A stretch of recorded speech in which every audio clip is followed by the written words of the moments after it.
Michael Jackson ایک ایسا انسان جو نظام فطرت کو شکست دینا چاہتا تھا۔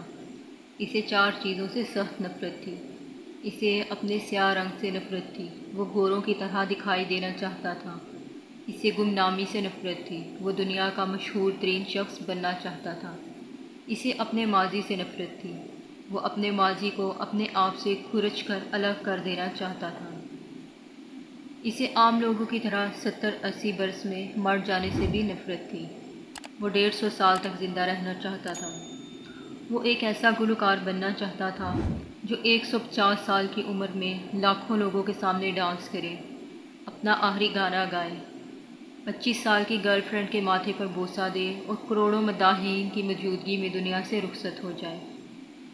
مائیکل جیکسن کی آنے والی زندگی ان چار خواہشوں کی تکمیل میں بسر ہوئی۔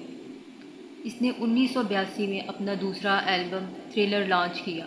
یہ دنیا میں سب سے زیادہ بکنے والا البم تھا۔ ایک ماہ میں اس کی 6.5 کروڑ کاپیاں فروخت ہوئی تھیں اور یہ Guinness book of world record کا حصہ بن گیا۔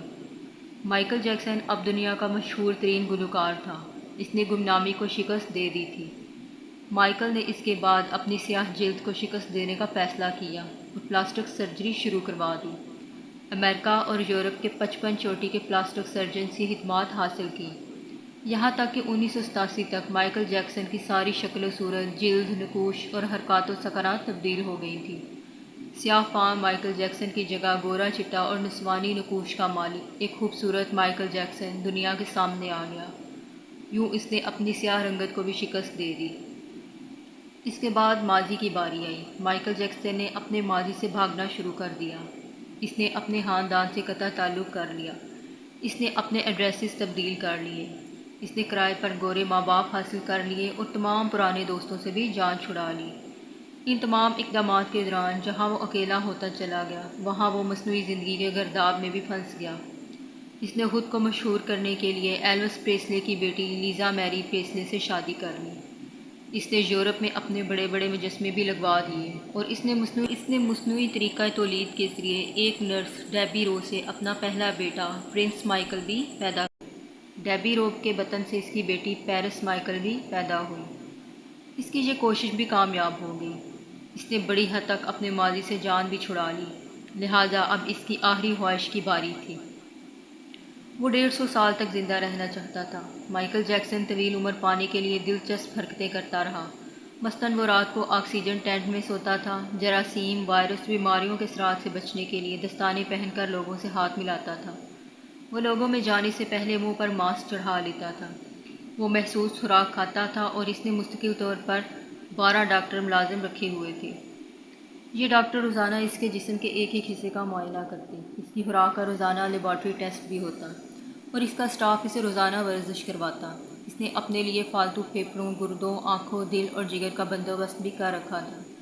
یہ وہ ڈونر تھے جن کے تمام اخراجات مائیکل اٹھا رہا تھا اور ان ڈونرز نے بوقت ضرورت اپنے اعضاء سے عطیہ کر دینا تھے۔ چنانچہ اسے یقین تھا کہ وہ 150 سال تک ضرور زندہ رہے گا۔ لیکن پھر 25 جون کی رات آئی۔ اسے سانس لینے میں دشواری پیش آئی۔ اس کے ڈاکٹرز نے ملک بھر کے سینئر ڈاکٹرز کو اس کی رہائش گاہ پر جمع کر لیا۔ یہ ڈاکٹرز اسے موت سے بچانے کے لیے کوشش کرتے رہے، لیکن ناکام ہوئے تو ہسپتال لے گئے۔ وہ شخص جس نے 150 سال کی منصوبہ بندی کر رکھی تھی، جو ننگے پاؤں زمین پر نہیں چلتا تھا، جو کسی سے ہاتھ ملانے سے پہلے دستانے چڑھا لیتا تھا، جس کے گھر میں روزانہ جراثیم کش ادویات چھڑکی جاتی تھی اور جس نے 25 برس تک کوئی ایسی چیز نہیں کھائی تھی جسے ڈاکٹروں نے اس سے منع کیا ہو، وہ شخص صرف 4 سال کی عمر میں اور صرف 30 منٹ میں انتقال کر گیا۔ اس کی روح چٹکی کی دھڑانیے میں جسم سے پرواز کر گئی۔ مائیکل جیکسن کے انتقال کی خبر گوگل پر 10 منٹ میں 8 لاکھ لوگوں نے پڑھی۔ یہ گوگل کی تاریخ کا ریکارڈ تھا اور اس ہیوی ٹریفک کی وجہ سے گوگل کا سسٹم بیٹھ گیا اور کمپنی کو 25 منٹ تک اپنے صارفین سے معذرت کرنا پڑی۔ مائیکل جیکسن کا پوسٹ مارٹم ہوا تو پتہ چلا کہ بہت زیادہ احتیاط کی وجہ سے اس کا جسم ڈھانچہ بن چکا تھا۔ وہ سر سے گنجا ہو چکا تھا، اس کی پسلیاں ٹوٹی ہوئی تھیں، اس کے کولے، کندھے، پسلیوں اور ٹانگوں پر سوئیوں کے بے تحاشا نشان تھے۔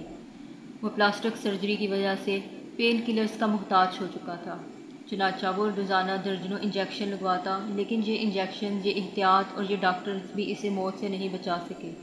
اور وہ ایک دن چپ چاپ اس جہاں سے چلا گیا اور یوں اس کی آخری خواہش پوری نہ ہو سکی۔ مائیکل جیکسن کی موت ایک اعلان ہے۔ انسان پوری دنیا کو فتح کر سکتا ہے لیکن وہ اپنے مقدر کو شکست نہیں دے سکتا۔ وہ موت اور اس موت کو لکھنے والے کا مقابلہ بھی نہیں کر سکتا۔ چنانچہ کوئی راک سٹار ہو یا فرعون، وہ 2 من مٹی کے بوجھ سے نہیں بچ سکتا، وہ موت کو شکست نہیں دے سکتا۔ لیکن حیرت ہے کہ ہم مائیکل جیکسن کے انجام کے بعد بھی خود کو فولاد کا انسان سمجھ رہے ہیں۔ ہمارا خیال ہے کہ ہم موت کو دھوکہ دے دیں گے، ہم 150 سال تک ضرور زندہ رہیں گے۔ اللہ کریم ہمیں آخرت کی تیاری اور نیک عمل کی توفیق بخشے اور اپنے حفظ و ایمان میں رکھے۔ آمین ثم آمین۔